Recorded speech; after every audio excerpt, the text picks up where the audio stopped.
Welcome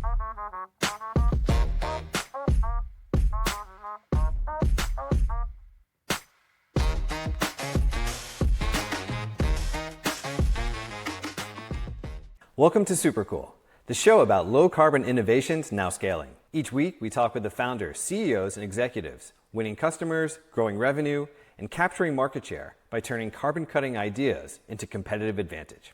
This is the rise of the low-carbon economy, a multi-trillion-dollar transformation already underway. I'm your host, Josh Dorfman.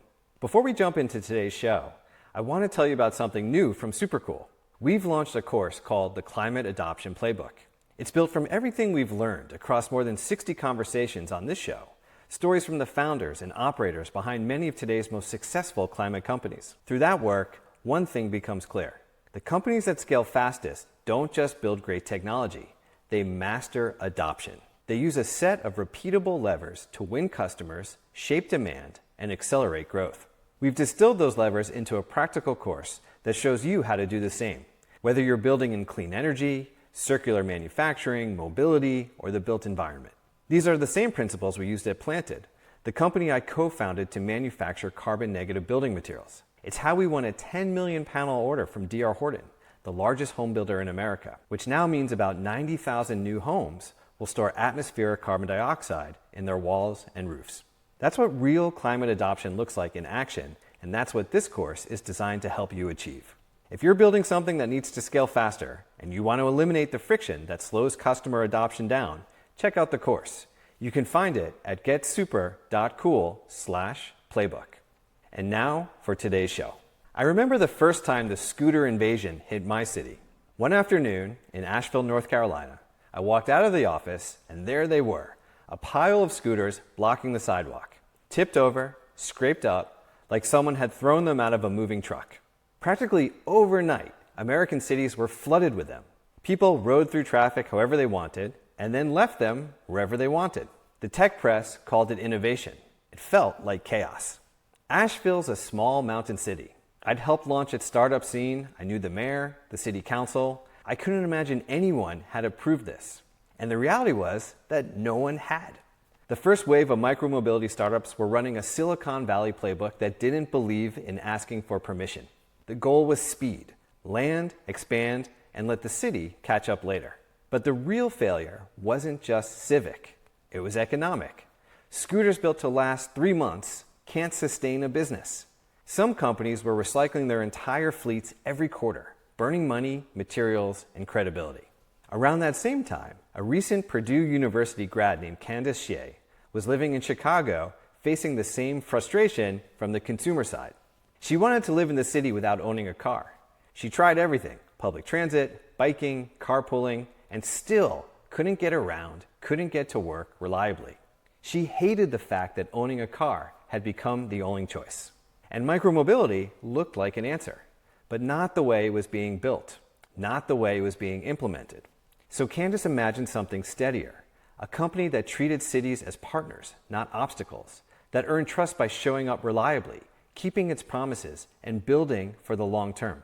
So she built Vio, a company that designs and manufactures its own fleet of bikes and scooters, that mates its own software to its proprietary hardware, much the same way Tesla does. No outsourcing, no third-party vendors. Just tight, precise integration for a smoother, more reliable ride. Even its parts are engineered for reuse, keeping fleets running longer and costs lower. And when the city of Santa Monica asked for a long-term partner, Candice proved her company's commitment with some startup moxie, moving her headquarters there to prove the point. It's that consistency, that determination, that's helped Vio win more than 90% of the contracts it bids for. Now operating over 50 markets nationwide and the first micromobility company to reach profitability. And Candice did it as a first-time founder, a young immigrant woman building one of the toughest kinds of companies there is, hardware and software, selling into cities. Her strength is long-term optimism paired with short-term discipline, solving hard problems one by one until the future she's building becomes visible. A future where trips within the urban core of cities are quick, convenient, and car-free. Where choice is restored. Where cities are walkable and more livable. Where the air is clean and the streets once again prioritize the people who live there. That's Vio's vision, and that's what Candice and her team are striving toward. Here's our conversation.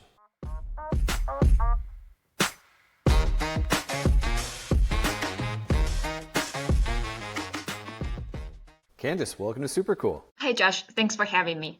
We have been looking forward to connecting with you and getting you on the show for several months now, since we started really drilling into VO, understanding the business model, understanding the shape of the company today in terms of its profitability, being in 50 markets. All these things are very difficult to achieve, as we've seen kind of how this industry around micromobility has evolved to date. So VO is in a very unique position, it seems, in the market.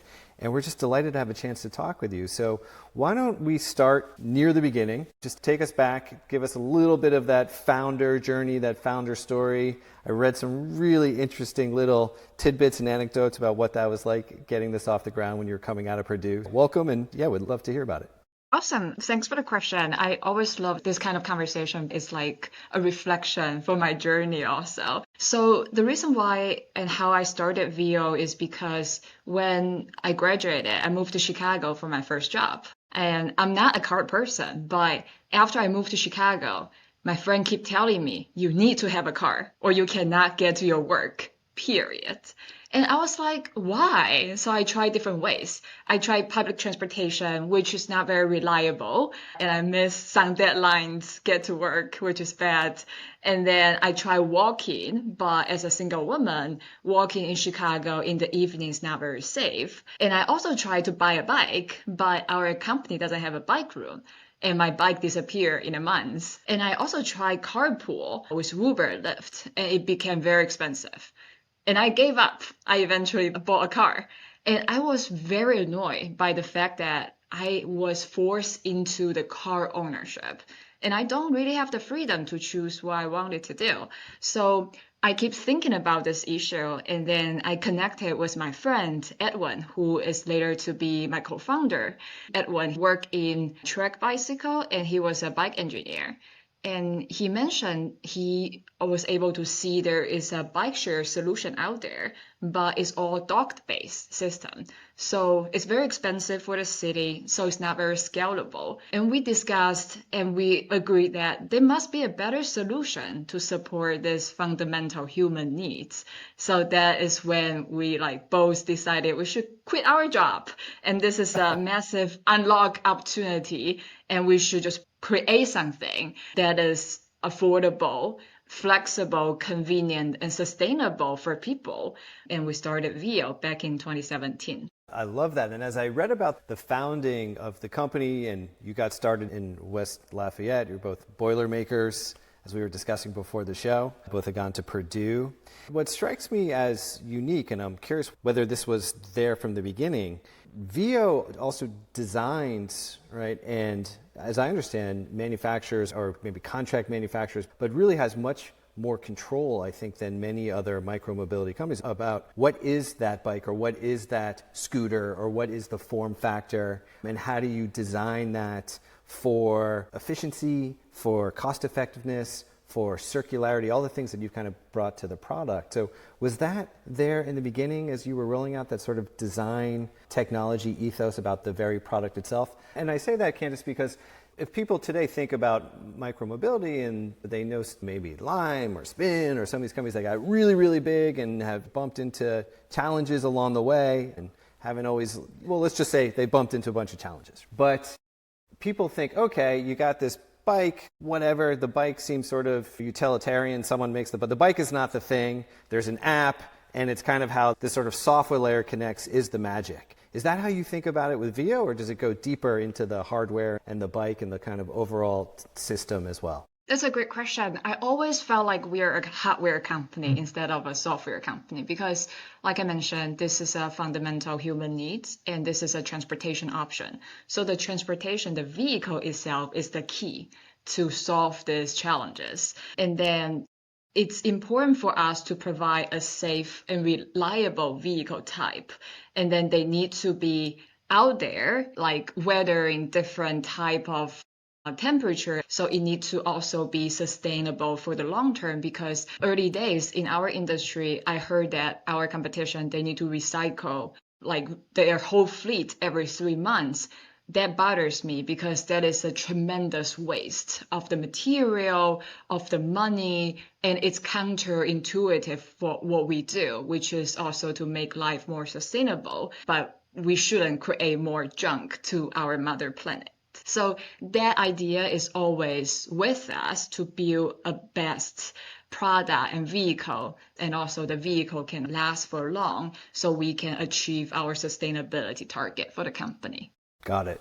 I live in South Carolina. I don't know if I would say the middle of nowhere, but I guess it depends which of my family members or kids you ask, they'd probably tell you it's the middle of nowhere. But we don't have micromobility here, and it's been a while since I've lived in New York City or some other city. And so when I think about VIO and just kind of how you've been growing and tracking the company, you're very big in Washington, D.C. I think I read something like over a quarter, maybe pushing 30% of all micromobility rides today are on a VIO bike or scooter, what have you, within the VIO system. It's exciting to do research on your company because you just type like VIO into Google and it's like, oh, VIO opens in Columbus, VIO opens in this other city. You just see these press releases and these city websites now discussing the VIO rideshare program. So you can see this growth. But it also feels like you've taken a more deliberate path to growing the company, prioritizing profitability, prioritizing efficient scales. So how do you think about the brand today and the markets that you're in? Do you feel like VIO's becoming a household name? I guess maybe it's more market by market and within the markets you're in. How do you think about that dynamic as you're building brand recognition, and how important is that to the company? To be honest with you, I don't think that too much because to the scale I want the company to go, we still have some road to go down the line. But I'm very proud of where we are today because for today, we replaced more than 10 million car trips across the United States. And we directly reduce a lot of emission and congestion in the cities we love. And then our vehicle size, our city contract number continue to grow. And I really appreciate the city partners, the riders who trusted us, trust our product, and really rely their life on us. Because you mentioned about Washington, D.C. One story I want to share, because I was just in Washington, D.C. like a month ago, I can see how the increase of the vehicle and the scale of the micromobility program grow, impact people's life. At VIO, we do technician shift because we want to understand what's going on, like for our employee in their daily life. So I was on a technician shift, swapping batteries. I was in a city downtown zone, and there is a hub. It's very popular. It's like a vehicle parking location. So one of the tasks our technician has is to rebalance the vehicle to the hubs. So I was doing that in that neighborhood. So there was 3 times I passed the same hub, and I do notice there is a straight vehicle not parking in the hub, but in front of someone's house. I'm like, this couldn't happen because I passed 3 times within 3 hours to the same location. And then there's always a vehicle in front of that person's house. So I was like, is someone messing with our program? What's going on here? So I look into the vehicle ID number and I found that person rode 9 times that day. And you can tell that person is running like errands and short trips, maybe grab food. And then you can also see that person purchase our membership starting this year, because this year is also the time we scale our DC market dramatically. So you can really see the vehicle availability and density change how people behave.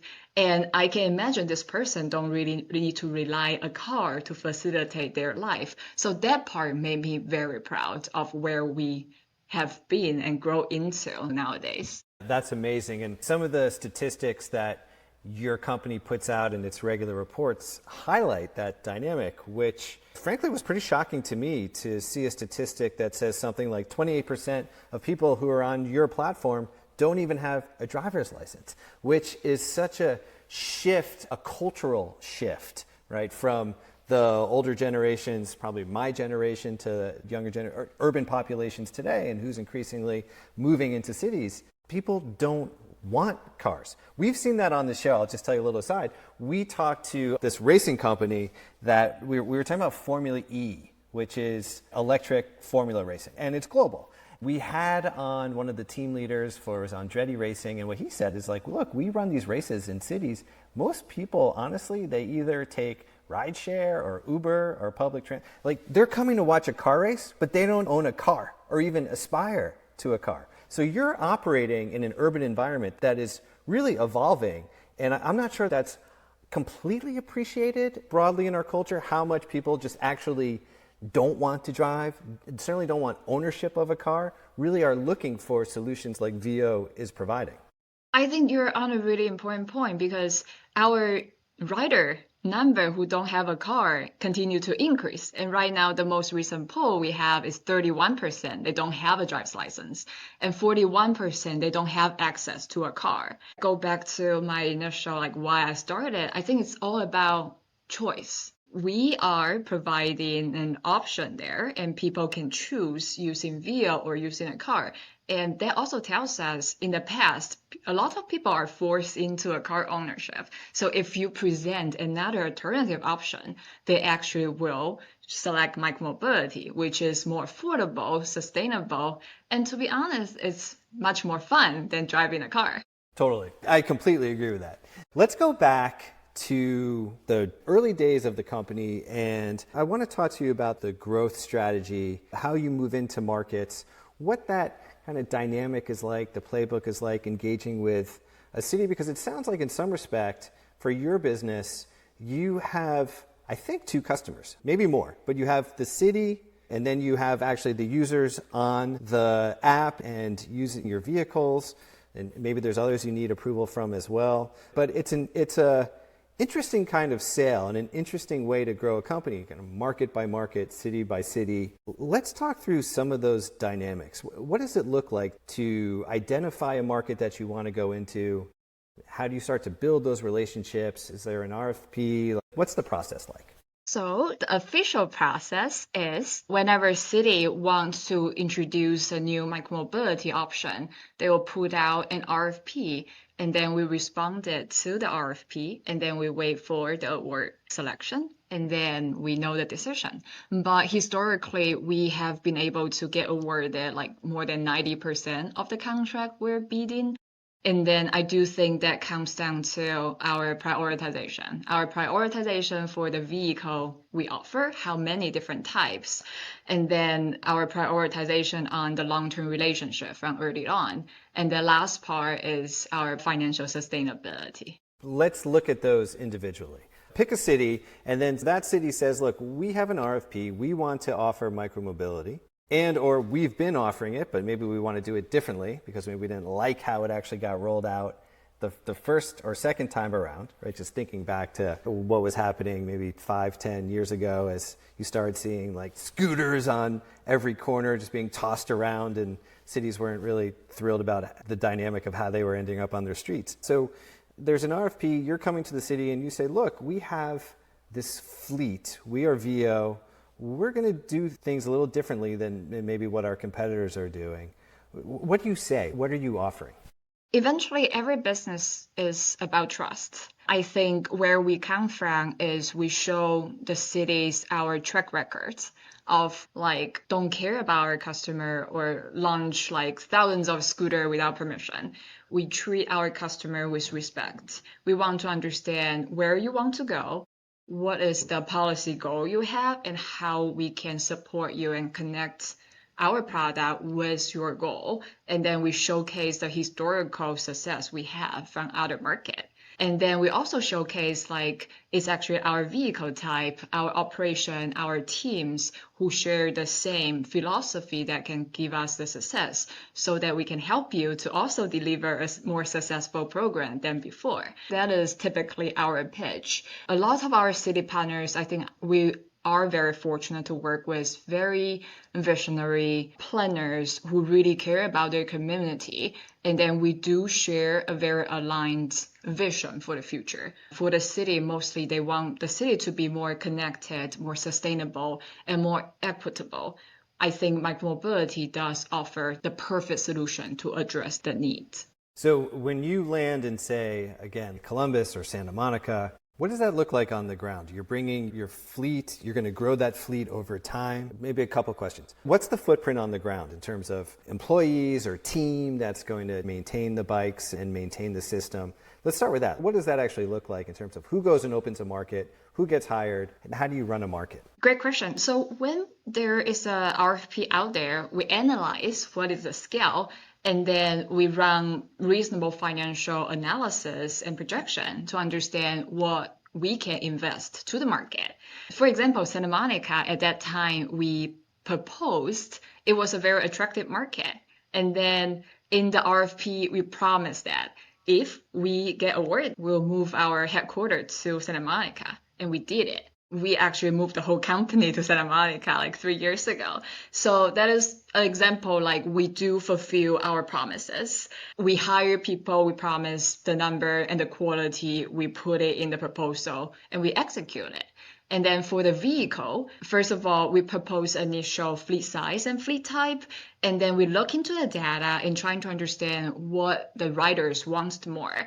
And then we might adjust fleet size between different fleet types. And we also gradually introduce new fleet type. So for example, for Santa Monica, one of the challenge the city has is double riding. Meaning, for one scooter, you sometimes can see there are two people riding on the same scooter. It's extremely unsafe. And the city are asking us, hey, do you guys have methods, technology to prevent this from happening? So on one hand, we're developing that to deter double riding. But from the other hand, we also ask ourselves, like, why people are doing double riding? So what we found is that there are some people they don't have the ability to balance themselves well, but they still want to enjoy micromobility riding experience. In that case, they are more comfortable to be like a passenger instead of the driver. So they choose to ride together with their friends. The other path we are seeing is that people felt like renting two vehicles are too expensive. They would rather just pay for one. So one of our answer to it is that why not we just build a vehicle people need? So like a couple years ago, we built a two-seater.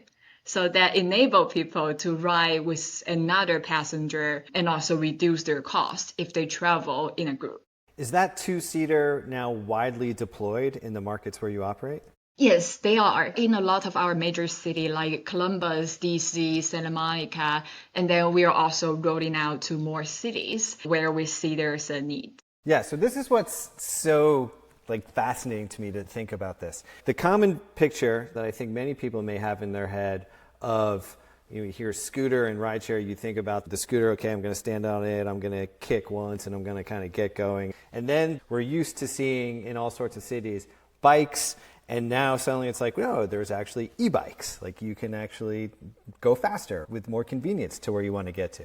And now we're changing the form factor or expanding it where it's a sit-down scooter. And now it's a two-seat sit-down scooter. And VO offers all of that. But again, to come back to where we started this conversation, it's your hardware. This is not going to some other company and saying, hey, do you have a two-seat scooter? We want to figure out if we can fit that into our lineup. You actually go and develop your own tech. And I would think that that also creates an advantage when you're syncing hardware and software, right? It's like Tesla, right? Like it's your own system. The whole thing's yours. Correct. So I think that all goes back to our goal for the business. So one of the North Star of the business is ridership. How we can drive ridership is like how we can enable everyone to use micromobility vehicles, like from college students to even grandparents. I want to offer something they feel comfortable to get to where they want to go. It's very interesting because myself, even though I run a micromobility company, I'm a very conservative rider. I prioritize safety. I want to have a vehicle that even I was pregnant, I can still ride it. So that's the reason why one vehicle I want to show you is our city scooter. This is a miniature, so you can see how much I love it. So this is the product that we rolled out 5 years ago to the market. And it's vastly popular amongst all the market we deploy. So the reason why we put this out there, it was because like two shocking moments I have. So first of all, it's from our user data. Like early days, we have pedal bikes, we have stand-up scooter. And I found out like more than 60% of our riders, they're male. And that tells me like there's something is wrong. And then we did user survey. I also linked my personal experience. We just felt like a lot of women, when they go to work, they have bigger bag. It's not very safe. They felt like to put the bag to the handlebar of the stand-up scooter.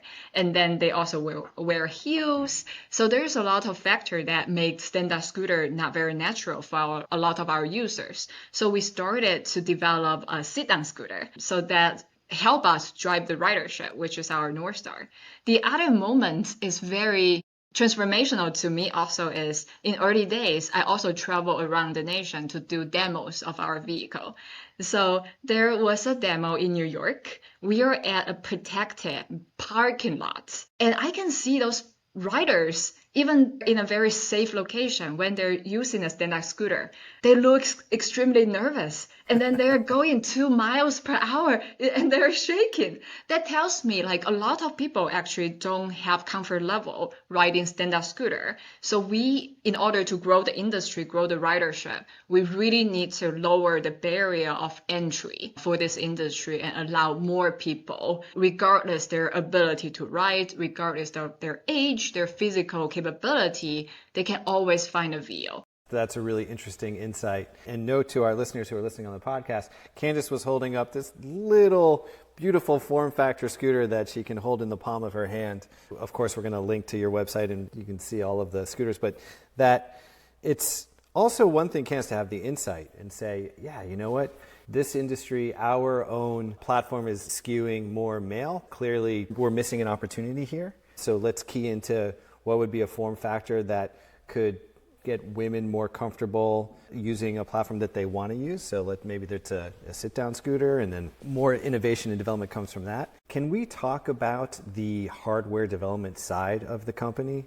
How do you go from idea to execution with a vehicle and bring vehicles consistently to market that meet your standards, are going to meet a city standard, whatever those licenses and qualifications and certifications are? I can't even imagine what that's like to actually put a vehicle on the road and then have a city sign off on it as well. So what enables VO to do this in-house? Great question. That is the reason why we emphasize on profitability, because the profit we're getting from the business is used to invest in innovation on both hardware and software.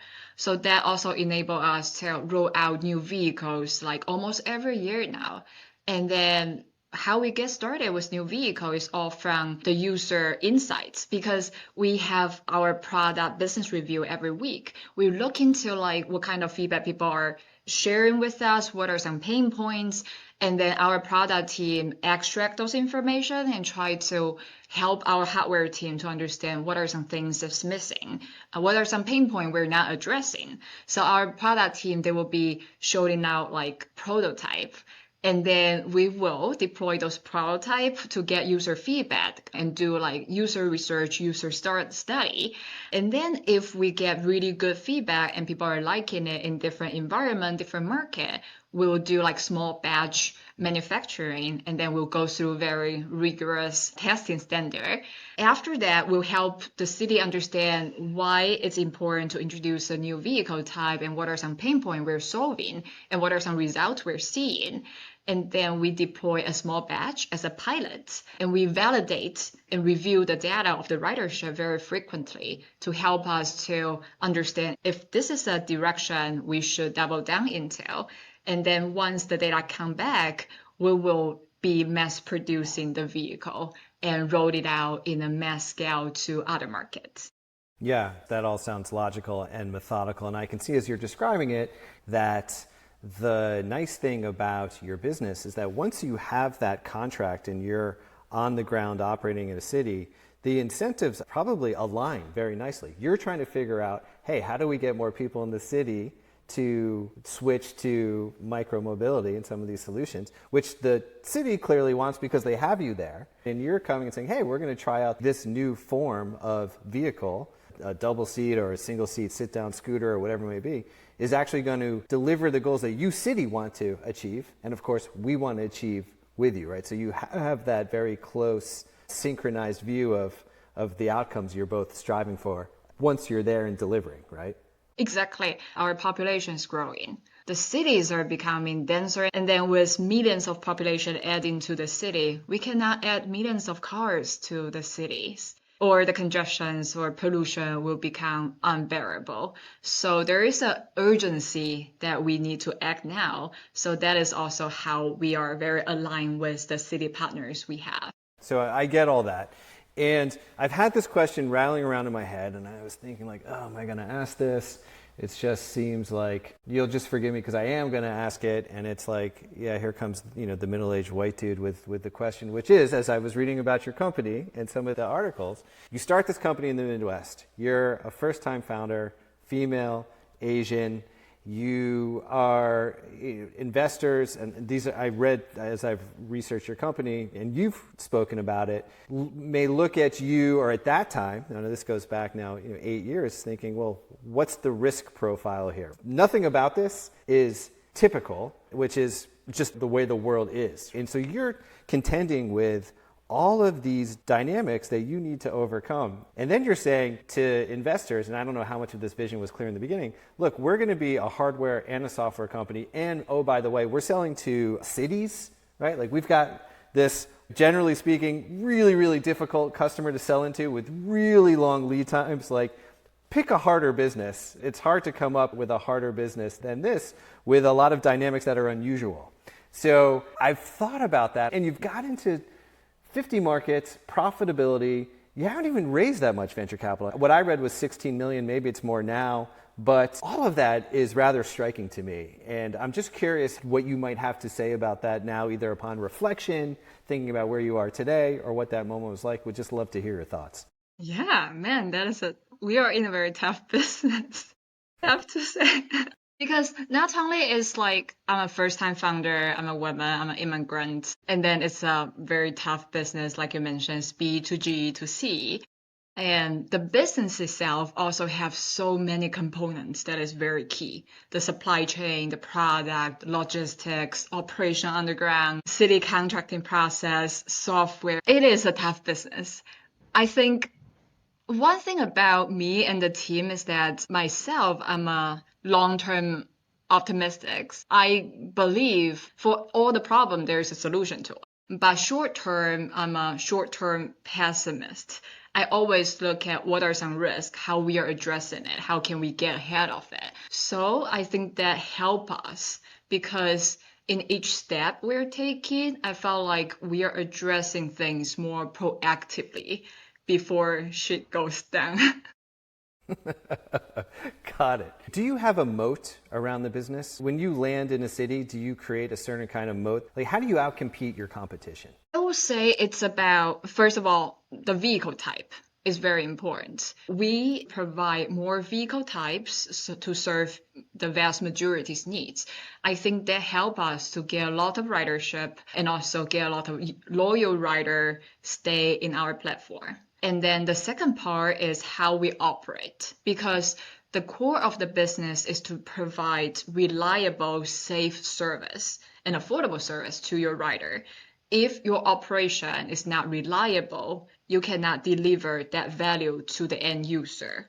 So how to keep your vehicle fully charged, safe to use, show up in the right position is the key. And also that is a very key differentiation. We invest a lot in our people, in our tech to get it figured out and also compete with competition when we are in the market together. That sounds like you're designing a vehicle for reliability to begin with. You've got a team on the ground that's making sure that those vehicles are always fully charged in the right place where they're supposed to be. And you've also, though, as I've read about the design of your vehicles, you design with what seems like logical and common sense, but with circularity in mind in terms of parts that can be swapped in and out. You like make it easy to continually upgrade your hardware so that the fleet that's available, probably that percentage, I'm guessing, stays really high by this kind of holistic view on designing your vehicles. And it sounds like to me, so now as I think about your business,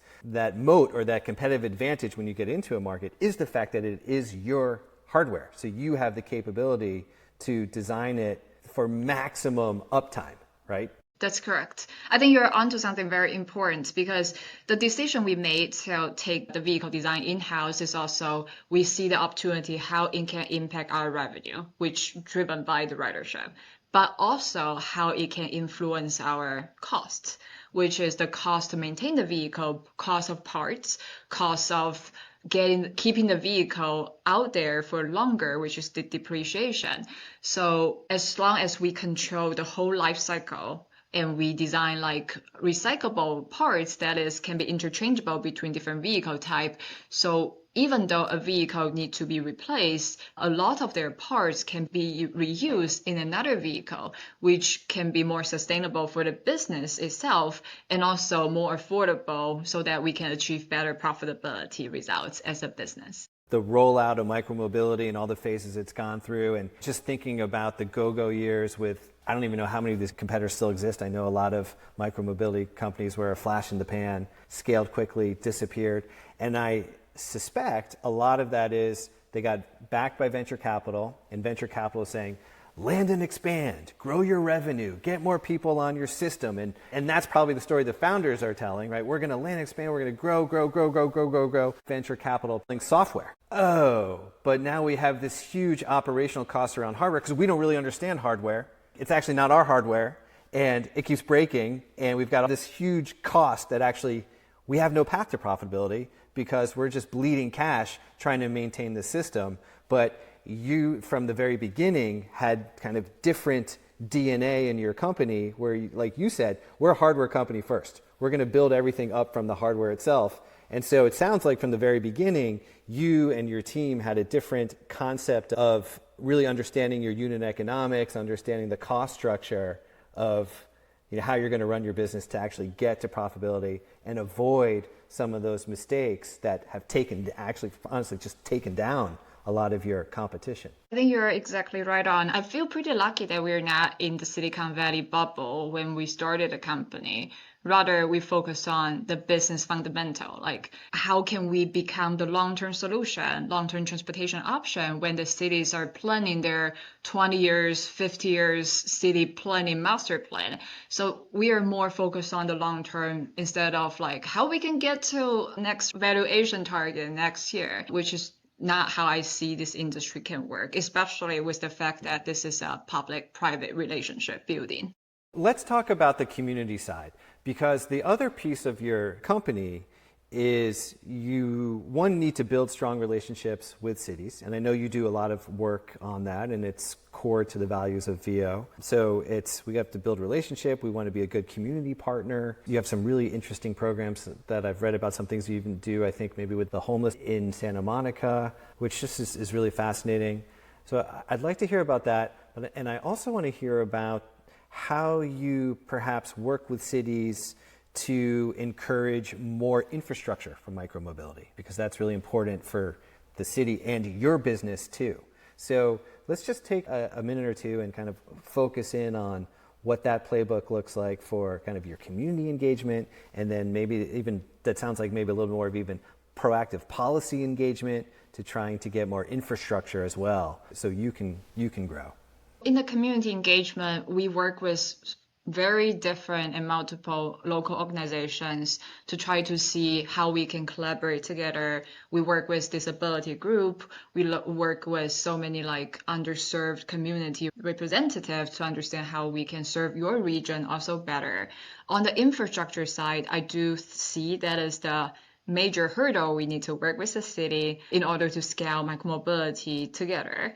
And in the past, what we have done is that like, first of all, we do data sharing. We help the city to understand where are the best location that we can provide more like parking location or build more bike infrastructure like protected bike lanes. We also, in some other cases, we directly invested in the city infrastructure like parking corral, parking hubs, because the safety of the vehicle where it is located is also very important in order to scale the program to the future. And we want to do more of that. And then one thing it's always my dream is that like every street will have protected bike lane, and then every corner, every block will have a bike or scooter parking. And if there's any funding resources available for this industry, I'm a firm believer that it's not necessarily need to go to the company, but directly go to the infrastructure of the city. Again, that sounds like the incentives really align. VO wants to see more infrastructure and is advocating for more infrastructure. And I would imagine within the city, you have a lot of advocates, I know you do, that want to see that too. Do you have teams that are on the ground that engage with cities on this planning or policy, I don't know, showing up at City Hall at different meetings or on commissions? Is your team behind the scenes, so to speak, working with cities to push this along? Yes, we do. We have a dedicated policy and partnership team who is not only helping the city to think ahead on what is needed to support micromobility, also is a very great bridge to help the company to understand what we can do, what are some solutions we should offer to think on behalf of the city to support their growth. So where do you go next? I mean, if you're in 50-ish cities today, what does your growth look like over the next, say, 2 or 3 years? I would say we still have a long way to go because our competition in reality is not a competitor in the same industry, it's actually cars. And car has been around for more than a century. They have so many car ridership we want to replace with micromobility. So the next stage for us is how can we continue to expand to new city providing this solution? And also in our existing city, how can we continue to grow and also be a better partner for our cities? Because in my head, the future I'm seeing is I can see a world that we have car-free city centers. All trips within 5 miles are really provided by micromobility vehicle and public transportation. And further outside, it will be public transportation branching out and also serviced by the autonomous vehicle. And the city eventually will be built for the city and become very walkable and livable. And then we'll have massive green open space and blue skies and our generation can enjoy.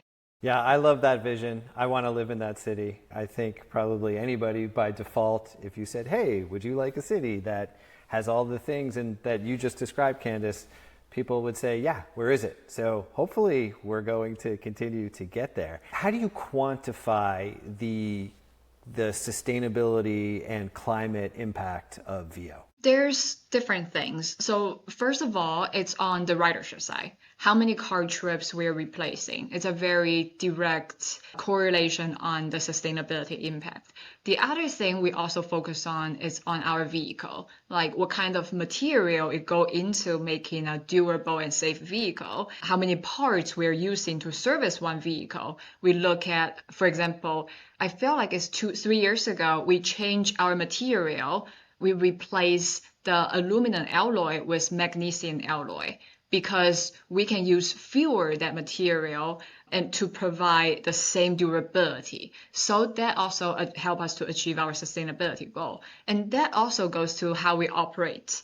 Like we need the vans to service our vehicle in the city, but can we fully utilize electric vans to support it? How we can minimize our VMT internally is also a very important metric we track. Okay, I got it. So some of it is about the external, what shift are you enabling in moving from vehicles and carbon emission trips to carbon-free trips, right? So some of it is about what's happening on your platform, what's happening with the vehicles you put on the road.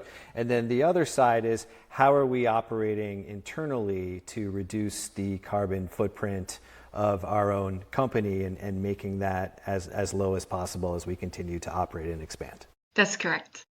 That's a good summary. Okay. I have loved this conversation. I know it's been very wide-ranging. I feel like I now have far more insight, not just into your company, but kind of the industry dynamics. And with that said, the reasons, the strategy, the playbook that you run to succeed and differentiate yourself in markets and differentiate yourself with your customers.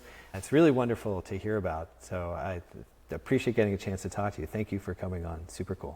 Thank you, Josh, for having me. This is a fun conversation. Thanks for listening to my conversation with Candice. If you enjoyed it and appreciate how we cover climate innovation and the companies building the low-carbon future, please take a moment to subscribe and leave us a review. It's the best way you can help us reach others who would benefit from these conversations too. See you next time.